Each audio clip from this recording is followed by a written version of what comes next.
Greetings, brothers and sisters. Hello and welcome back to Eva's House of Spirit.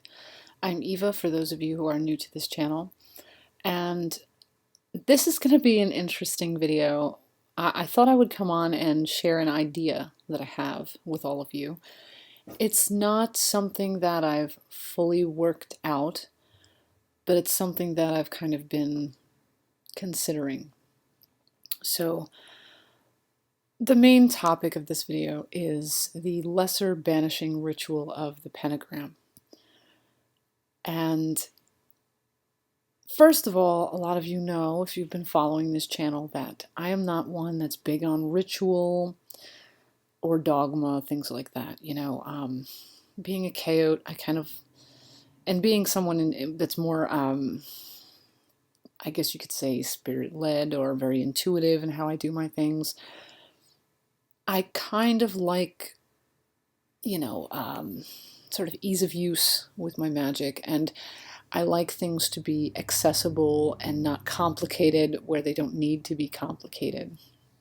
So recently I got to thinking about the lesser banishing ritual of the Pentagram, and I started wondering to myself if it would be possible to abbreviate that ritual.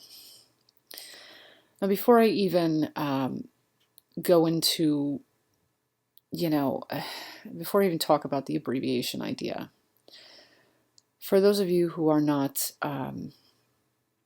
familiar with the lesser banishing ritual of the Pentagram, to save a lot of time in this video, you can just Google that and you'll kind of get the idea. There's a fair amount of information on it. Even if you go on YouTube, you could just kind of like type in lesser banishing ritual of the Pentagram or LBRP, and you will see a lot of examples, how-tos, people talking about it. You'll kind of get the grasp of it. So I'm not going to really go into what it is per se, but to suffice it to say, if I had to tell you what it is in a nutshell, it is a ritual that some people choose to do before they do their magical workings or any sort of metaphysical practices that they are going to do at a particular time.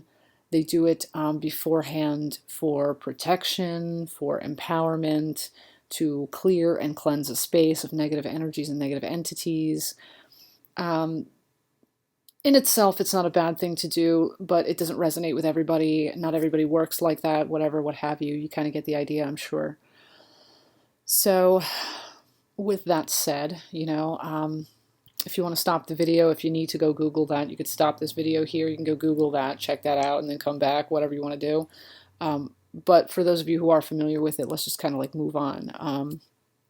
So before I even can go into my idea again, I'd like to just examine some simple logic and reasoning, kind of where my head's at, kind of present that to you, where I'm kind of viewing this whole idea from. Now, of course, I have some notes here on my computer screen that I will be referring to and reading off of, so if I kind of look like I'm reading, it's because I kind of typed out some things and I'm just reading so that I don't try to shoot from the hip and maybe not say it as clearly as I want to say it. So forgive me there, and please just understand that's what I'm doing. So first of all, why do we even need circles or sanctifying rituals? Why do we need the LBRP, or lesser banishing ritual of the Pentagram? Honestly, in my view, we don't need either of these. Why? Well, in circle casting, practitioners create protective and sacred boundaries in which to focus and direct the energies of the magical workings conducted in said circles. In performing the LBRP, practitioners call down and in the power and protection of the divine to empower themselves, to protect themselves, to banish negativity and or negative entities from a space in which magical business is to be conducted, or metaphysical business, whichever. Now, with that in mind, it is my understanding that neither of these are actually necessary practices, because in my experience, I've become conscious that all space is sacred and there is sacredness in all that exists in space. To what degree sacredness exists in various things, that's another discussion. That's a whole nother topic. We could go into that like ad nauseum, I'm sure. But pulling ourselves back on track. From my perspective, divinity is everywhere because divinity is in all things, as all things come from source. Therefore, the energy of divinity is always with you and in you, and you can be protected, centered, and empowered by that energy if you are open to it and utilize it consciously. For those who do not believe in divinity of any kind because they do not identify with the idea of the divine or divinity or religion or any of that kind of stuff, they might instead consider the same concept but with energy substituting divinity. I.e., energy is everywhere because energy is in all things. All things come from source perhaps being the singularity, which is theorized to precede the Big Bang, which is also theorized, but, follow me here, folks. Therefore, universal energy is always with you, and you can be protected, centered, and empowered by that energy if you are open to it and utilize it consciously. So, if the LBRP isn't necessary, why even care about the idea of abbreviating it? I care about the concept of abbreviating it because, in my view, the LBRP is a great psychological trigger to opening the self to and utilizing the power of divinity or universal energy consciously, intentionally, and deliberately.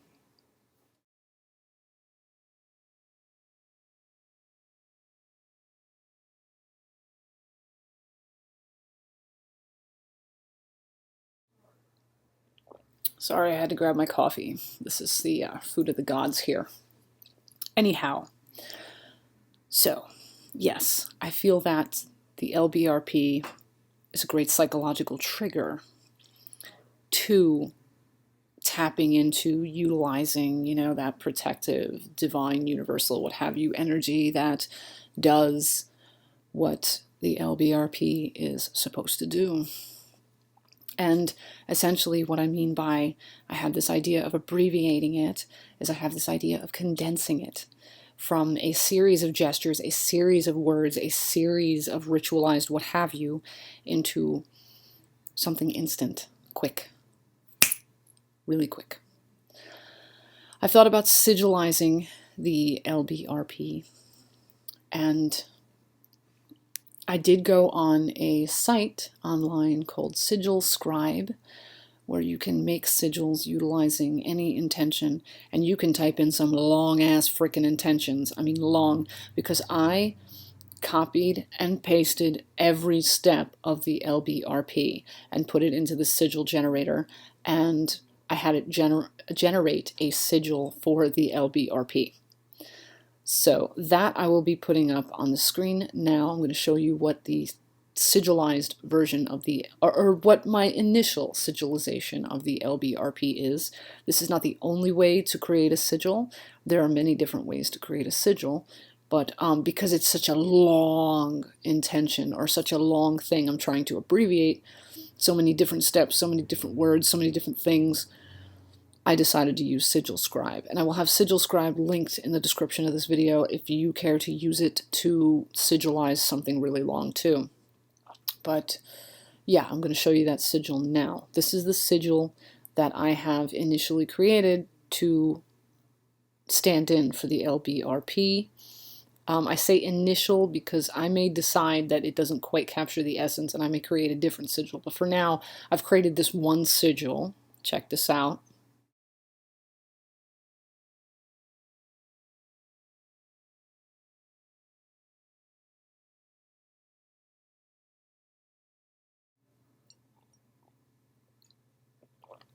Okay, now that you've checked that out, I'm not quite sure how to utilize the sigil though.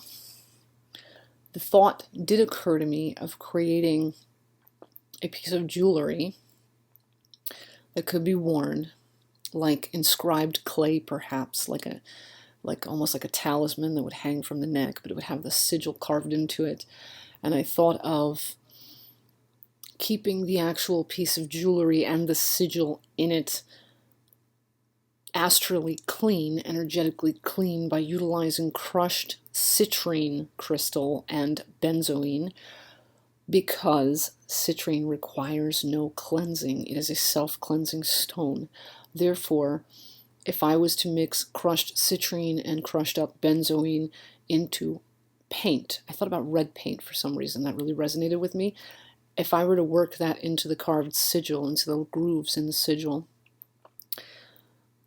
and then I could clear coat over it, the crushed citrine would continually, like in a loop, it would cleanse and also charge the sigil, the jewelry, the benzoin, which also offers further sanctification to the piece of jewelry. It would kind of be like, oh, what do they call those? Like a perpetual motion machine. You know how they kind of just keep going? Well, the citrine would kind of keep it going.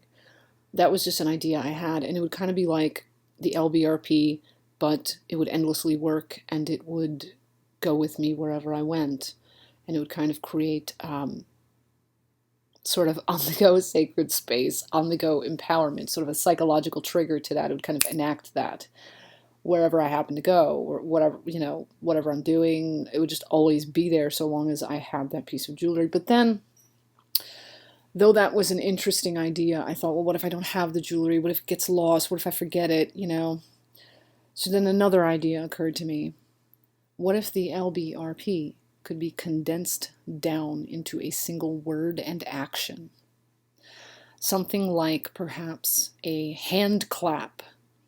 Why a hand clap? Because when you make I'm not going to do it now because it's just like, come on, it's the morning. Let's not like freaking, we don't need none of that ruckus now. But sound, vibrations. Just like vibrating names, you know, they kind of, I believe they shake things up, they get things moving, they kind of like affirm things. So I thought maybe a hand clap or something like that can be done without any tools. And a word, a single spoken word, perhaps said at the same time as the clap, or maybe before or after the clap, something as simple as that. You walk into a space, psh, you say your word, whatever, done. Your LBRP is done, you know. I mean, maybe you think I'm crazy. I'm just not a fan of, you know, doing the hokey pokey every time I want to do a work. I'm not a fan of, not that, hey, I'm not saying that if you do the LBRP, you're doing the hokey pokey, but you get, I'm just, hey, you understand what I'm trying to say. I'm making light of it, not the ritual itself, but I'm making light of the fact that I'm not one into ritual. But, I think it would really be beneficial for a lot of people, especially if you're pressed for time, or if you don't like complex whatever. Why couldn't we condense it? You know, I mean, look at technology. You know, as things progress, they get more simplified. You know, concepts, ideas, practices, procedures get simplified. They become more efficient. They still do what they're meant to do, but they do it in better, more efficient ways. That's what I'm trying to do with the LBRP. I'm still working out the kinks, though, of how I would go about doing that. But with that said, I'm making this video to bring this idea forward because you know what? Maybe some of you might have some ideas, insight, things you want to chime in that might help in the development of this idea. You know, the chaot in me just thought, hey, let's kind of brainstorm. So if you have any suggestions, comments, ideas, thoughts, anything you think might, any sort of perspective on this, please bring that forward in the comments.